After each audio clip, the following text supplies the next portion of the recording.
This is Dark Macek with Brutally Delicious, coming into the review of Ereb Altor's brand new album, Hälsingemörker.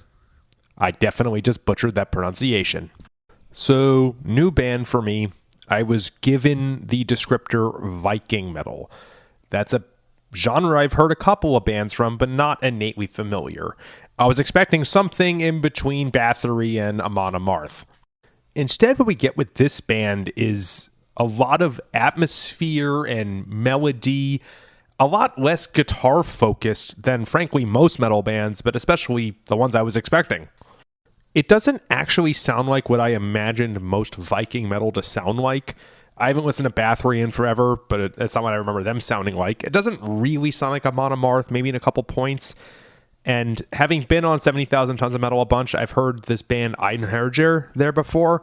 Maybe a smidge like that, but not definitively. A lot of it just sounds like metal to me, except, like I said, lots of atmosphere and occasional growling vocals that would take it out of the mainstream. But there are parts of this that sounded like they could have been Judas Priest or Hammerfall. Something I should point out right now, even though I'm saying it's not like what I thought Viking metal would sound like, it is somewhat, ironically, much more like what I would hear in my head if I were sailing the North Sea in a long ship. Just those vibes, I guess. Anyways, let's talk about some tracks.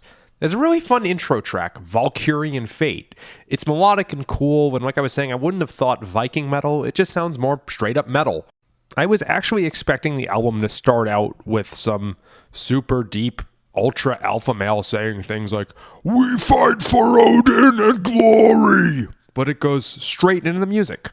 I think we're all better for it. Seriously, listen to this and imagine writing a more mainstream vocal melody. I think this song could have been Judas Priest in that respect.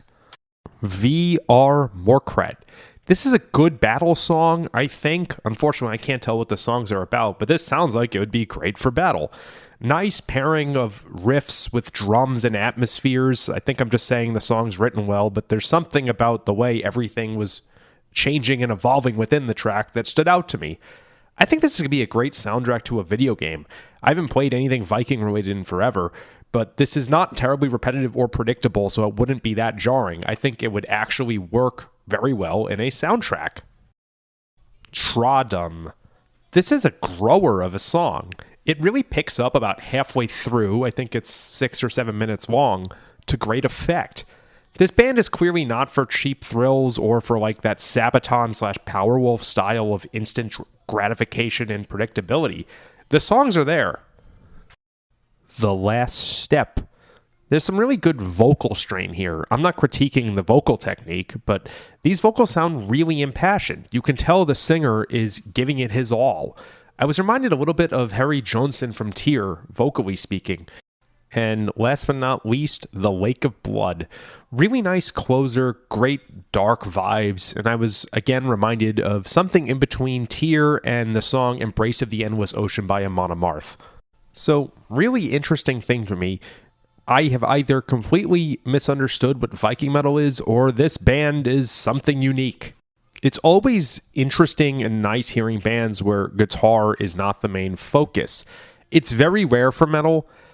Off the top of my head, I can only think of Twilight Force's second album, but that means the songs came first.